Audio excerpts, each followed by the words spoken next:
Sous la haute présidence du Premier ministre Dr Choguel Kokala Maïga a eu lieu ce mardi la première édition de la semaine commerciale. Les détails à suivre. Une conférence académique a été organisée par le membre de l'Institut des hautes études professionnelles le 21 octobre à Bamako. On en parlera dans ce journal. Selon certains postulants, quelques difficultés ont été constatées lors du dépôt des dossiers pour le recrutement dans l'armée malienne débuté ce lundi. Et enfin, nous parlerons aussi du cri du cœur des jeunes bozos des quartiers sans fil qui sont sur le point d'être expulsés. C'était là le titre, tout de suite pour le détail. Chers téléspectateurs, bonsoir et soyez le bienvenus. Comme je disais tantôt, la première édition de la semaine commerciale a eu lieu ce mardi 24 octobre 2023 qui a pour but la valorisation des produits locaux dans l'espace IMOA. L'initiative a été hautement appréciée par le Premier ministre Dr Choguel Kokala Maïga. Selon lui, au Mali, nous consommons plus que nous ne produisons. À l'amélioration de la consommation des produits locaux à l'heure de la zone de libre-échange continentale africaine, à la stratégie pour la réduction de la dépendance de notre pays aux importations des produits agroalimentaires. J'ose espérer, mesdames et messieurs, que des échanges féconds sur les thèmes d'actualité déboucheront sur des recommandations qui guideront l'action du gouvernement dans les mois et les années à venir en faveur de la promotion et le développement du secteur privé, qui doit être, pas seulement dans les discours, mais dans les faits, le moteur de l'économie nationale. Je voudrais lancer un appel à la population malienne, notamment à celle de la ville de Bamako et ses environs, à venir massivement visiter cette foire commerciale pour connaître davantage les produits made in Mali et soutenir la production et l'économie nationale.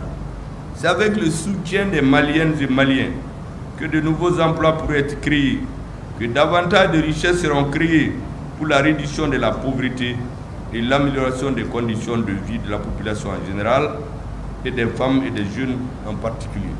Vous savez, le grand problème qu'on a dans notre pays, on consomme tout, mais on produit peu. La chaîne de richesse d'un pays, c'est de produire, distribuer et consommer. Et c'est circulaire. Quand vous regardez la production chez nous, ceux qui produisent les richesses, ils sont très peu dans la population. La grande partie de la population consomme. Consomme quoi? Ce qui vient de l'étranger. Quand vous regardez dans les foires, dans les boutiques, l'essentiel des marchandises sont produites ailleurs. Donc, la richesse se crée ailleurs et nous venons acheter, oubliant que cet argent-là retourne, c'est celui qui a créé la richesse. Sur le thème à l'ère de l'économie numérique cas des fintechs, une conférence académique s'est tenue le 21 octobre à Bamako, organisée par l'Institut de haute études professionnelles. Pour mieux comprendre, suivons ces reportages. Fintechs, c'est finance technologique. En un mot, les technologies de finance. Au fait, il va nous parler d'abord de l'économie numérique. Et aujourd'hui, pourquoi je dis qu'on est à la page? Le monde aujourd'hui, c'est le numérique. Comme on le dit en anglais, si vous n'êtes pas numérique, soyez anglophone. Yes, today you don't speak English. I'm sorry for you. You cannot do anything in business. Et si vous êtes dans des écoles de gestion et de management, le business c'est l'anglais et c'est le numérique. L'ordinateur et l'anglais sont les clés du monde. Soyez bons au moins dans un de ces domaines-là.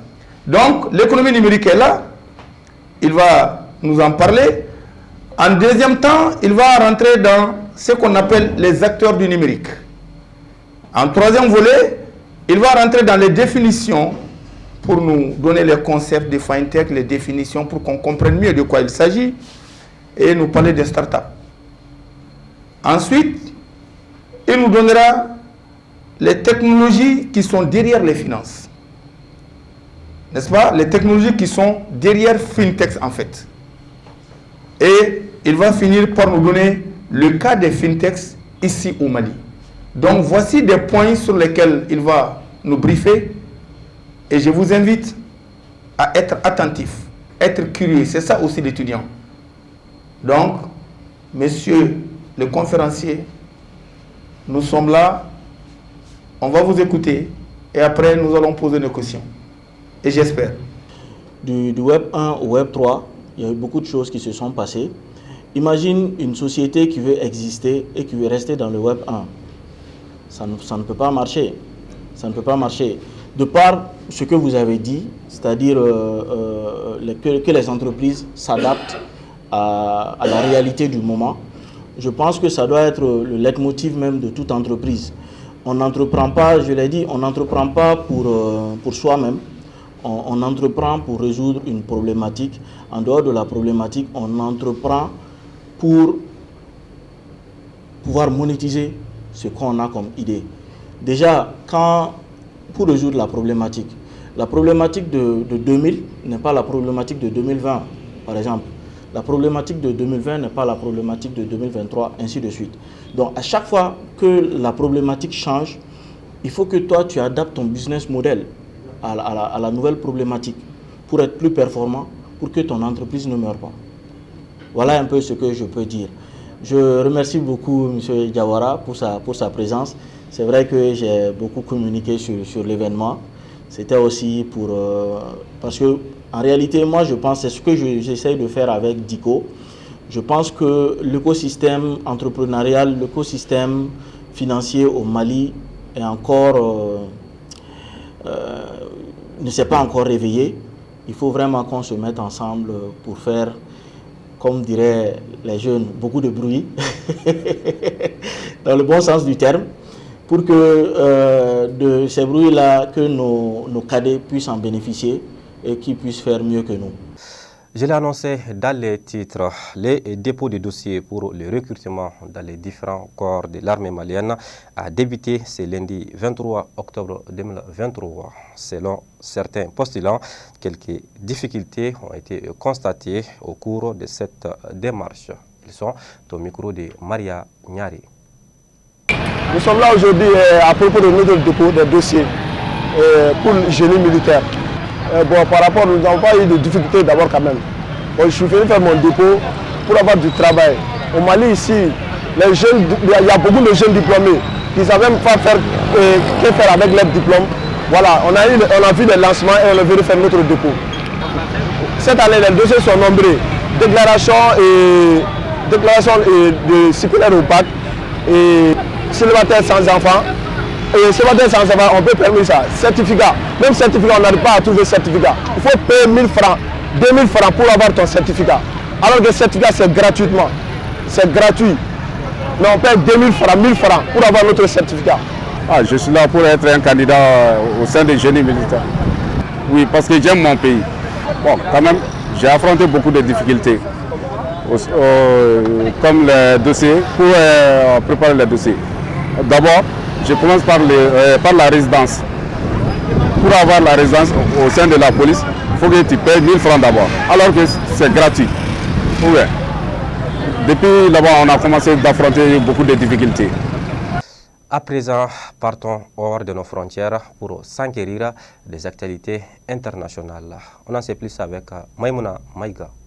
Nous débutons l'actualité internationale. Au Burkina Faso, le Conseil des ministres tenu ce mercredi sous la présidence du capitaine Ibrahim Traoré, président de la transition, chef de l'État, a dénoncé un accord de privatisation de la société sucrière de la Komoui datant de 1998 et ouvert une procédure pour sa mobilisation.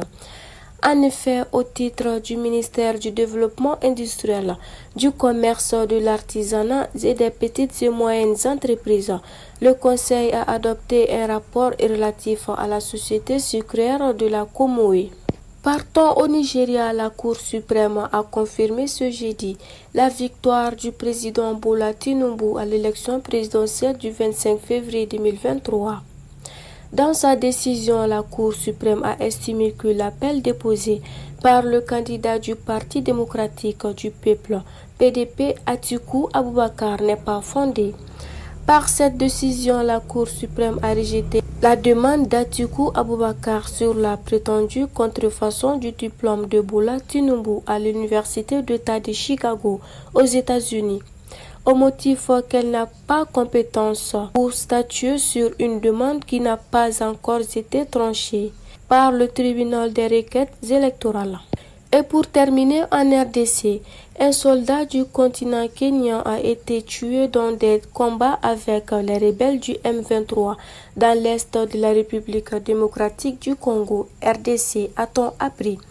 Un militaire de l'armée kenyane déployé dans le cadre de la force régionale de la communauté de l'Afrique de l'Est, EAC, a été tué par des tirs de mortier au cours des affrontements de Kibumba à quelques kilomètres de la ville de Goma, chef-lieu de la province du Nord Kivu. Et c'est tout pour l'actualité internationale d'aujourd'hui. Retour à l'actualité nationale. Comme je vous le disais dans les titres, les membres de l'association des jeunes bozos du quartier Sans Fil de Bamako se sont prononcés sur leur expulsion prévue pour la fin de ce mois d'octobre et lancent leur cri du cœur aux plus hautes autorités et aux personnes de bonne volonté. Sidi Ibrahima Traoré, porte-parole de la dite association. Mali fama minnu bɛ sanfɛ bi n'o ye Malikura mɔgɔw ye an bɛ sanfili boso danga de la yan san 40 ani kɔ an bɛ yan nɔ. En tant que porte-parole de l'association Jeunes Bozo du quartier Sans Fil de Bamako, nous interpellons les plus hautes autorités sur cette affaire qui nous inquiète beaucoup. Nous sommes là il y a de cela 40 ans et poussière, mais nous sommes sur le point d'être expulsés en fin de ce mois d'octobre par certains individus qui veulent acheter l'espace que nous occupons. Et nous ne savons plus comment faire. Et pourtant, cet espace appartient à l'État. Auparavant, on était installés ici, mais le propriétaire nous a chassés pour élever ces animaux dans ces mêmes lieux que vous voyez. Nous, les bozos, nous sommes tous des chefs de famille. Et c'est au bord du fleuve que nous vivons, mais malheureusement, on n'a jusqu'à présent pas une place pour s'installer avec nos familles. Nous interpellons les plus hautes autorités et aux personnes de bonne volonté de nous venir en aide pour nous faire sortir de ces calvaires. Donc, an bɛ ka wele da sisan faamaw la faama minnu bɛ sanfɛ an mɔgɔw b'u la u k'an dɛmɛ sitan y'an tigi olu de ye u k'an dɛmɛ mɔgɔ minnu bɛna sigi a sɛbɛ centaine de personnes olu de bɛ yan fɛ u kan ka bɔ u t'a dɔn u bɛ taa yɔrɔ min na donc n'an sera ka yan sɔrɔ ka n'u sigi a la a bɛ sɔn ka diya an ye voilà donc o de kun ka d'an ye donc k'a ɲɛfɔ u ɲɛna. Et voilà ce qui met fin à cette édition. Merci de votre fidélité et bonne suite des programmes à toutes et à tous sur Andomédia. Au revoir.